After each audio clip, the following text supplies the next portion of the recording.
देखिए, बाजार में प्रॉफिट और लॉस तो लगा ही रहता है, ये गेम का हिस्सा है।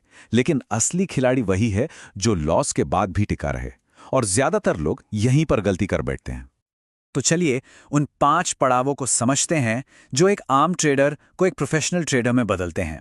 ये वो सफर है जो नुकसान से उभरकर किसी को पहले से ज्यादा मजबूत बनाता है। तो सबसे पहला और सबसे जरूरी कदम है माइंडसेट में एक बुनियादी बदलाव। मतलब नुकसान को एक दुश्मन की तरह नहीं, बल्कि प्रोसेस के एक हिस्से के तौर पर देखना। यहां एक बहुत ही दिलचस्प फर्क है।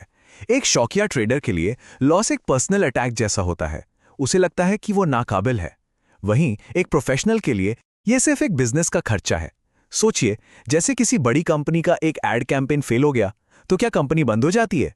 नहीं, वो उसे एक सीख की तरह लेती है, डेटा इकट्ठा करती है और आगे बढ़ जाती है। बस यही नजरिया चाहिए। हम सब फाइनेंशियल कैपिटल की बात करते हैं, है ना? लेकिन इमोशनल कैपिटल का क्या मतलब? हमारा धैर्य, हमारा फोकस, हमारी एनर्जी। पैसा तो शायद वापस आ भी जाए, लेकिन अगर हर लॉस के साथ हिम्मत और फोकस टूटता गया, तो ट्रेडिंग अकाउंट खाली होने से बहुत पहले ही मन हार मान चुका होगा। और इससे बचाना सबसे ज्यादा जरूरी है। अच्छा, अब चलते हैं उस असली युद्ध क्षेत्र में जो हमारे दिमाग के अंदर चलता है, खासतौर पर एक लॉस के ठीक बाद। जैसे ही कोई ट्रेड गलत होता है, दिमाग अक्सर दो में से एक रास्ते पर भागता है। या तो वो बदला लेने के लिए दौड़ता है, जिसे कहते हैं रिवेंज ट्रेडिंग, और ज्यादा बड़े और बिना सोचे समझे ट्रेड लेने लगता है। या फिर वो इतना डर जाता है कि सामने दिख रहे अच्छे मौके भी छोड़ देता है। एक प्रोफेशनल इन दोनों के बीच शांत और न्यूट्रल बना रहता है। तो इस इमोशनल तूफान से बाहर कैसे निकलें? ये एक बहुत ही सिंपल लेकिन पावरफुल तरीका है। सबसे पहले स्क्रीन से उठ जाएं, थोड़ी देर के लिए दूर हटें, इससे दिमाग को शांत होने का वक्त मिलता है। दूसरा, अपनी भावनाओं को पहचानें और उसे एक नाम दें। खुद से कहें, हाँ, मुझे अभी गुस्सा आ रहा है या मुझे डर लग रहा है। ऐसा करने से उस भावना पर काबू पाना आसान हो जाता है। और तीसरा, नतीजे को भूलकर अपने फैसले का विश्लेषण करें। क्या वो फैसला रूल्स के हिसाब से सही था? अगर हाँ, तो नतीजा आपके हाथ में नहीं था। ट्रेडिंग जर्नल में सिर्फ ये लिखना काफी नहीं होता कि क्या खरीदा या क्या बेचा। जरूरी ये लिखना है कि उस वक्त दिमाग में क्या चल रहा था, क्या डर था, लालच था या बेसब्री। क्योंकि अक्सर नुकसान की जड़ बार बार वही एक भावना होती है। तो इस इमोशनल उथल पुथल के खिलाफ सबसे बड़ा हथियार क्या है? वो है अनुशासन। और अब हम इसी तीसरे हिस्से पर बात करेंगे, जो एक भरोसेमंद सिस्टम पर विश्वास करने के बारे में है। 1 मिनट के लिए सोचिए, जब कोई ट्रेड नुकसान में जाता है तो सबसे पहला ख्याल क्या आता है? दिमाग सबसे पहले गलती किसके निकालता है? होता यह है कि ज्यादातर लोग कहते हैं, अरे ये सिस्टम ही खराब है। लेकिन प्रोफेशनल्स क्या करते हैं? वो खुद से पूछते हैं, क्या मैंने अपने सिस्टम और अपने नियमों का पूरी तरह से पालन किया?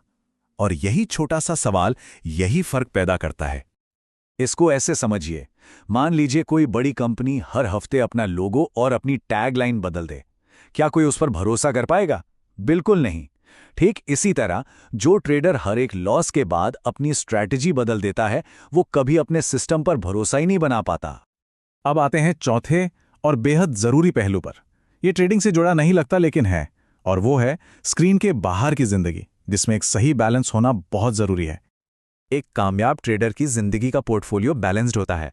उसका सारा वक्त और एनर्जी सिर्फ मार्केट में नहीं लगती। वो हेल्थ, फैमिली, दोस्तों और हॉबीज को भी उतना ही महत्व देता है। क्यों? क्योंकि अगर मार्केट में दिन खराब भी है तो उसकी पूरी दुनिया नहीं उजड़ जाती। उसके पास जिंदगी में और भी चीजें हैं जो उससे स्टेबल रखती हैं। और इस बात को गांठ बांध लेना चाहिए, ट्रेडिंग जिंदगी का एक हिस्सा है, पूरी जिंदगी नहीं। जिस दिन किसी की पहचान उसके प्रॉफिट और लॉस से जुड़ जाती है, उस दिन हर लाल निशान उसके दिल पे लगता है, एक पर्सनल अटैक की तरह। और अब हम आते हैं अपने सफर के आखिरी पड़ाव पर। यह वो फाइनल माइंडसेट है जो लंबे समय तक टिकने वाले एक प्रोफेशनल ट्रेडर को बाकियों से अलग करता है। यह फर्क समझना बहुत जरूरी है, रिएक्शन और रिस्पॉन्स। शौकिया ट्रेडर नुकसान पर तुरंत रिएक्ट करता है, गुस्से में, डर में, अपने ईगो पर लेकर, जबकि एक प्रोफेशनल रिस्पॉन्ड करता है। वो एक पल रुकता है, सोचता है, विश्लेषण करता है और फिर अपने सिस्टम के हिसाब से अगला कदम उठाता है। रिएक्शन इमोशनल होता है, रिस्पॉन्स लॉजिकल होता है। प्रोफेशनल्स अपने लॉस को लॉस नहीं, बल्कि ट्यूशन फीस मानते हैं। जैसे एक कंपनी मार्केट रिसर्च पर पैसा लगाती है, वो उसे खर्च नहीं, एक इन्वेस्टमेंट मानती है। वैसे ही एक प्रोफेशनल के लिए हर नुकसान बाजार को बेहतर समझने के लिए दी गई एक फीस है। तो सवाल ये नहीं होता कि कितना गया, सवाल ये होता है कि ये नुकसान क्या सिखा कर गया। तो आखिर में सवाल यही बचता है, अगला लॉस तो आएगा ही, ये कोई भविष्यवाणी नहीं, ये एक सच्चाई है।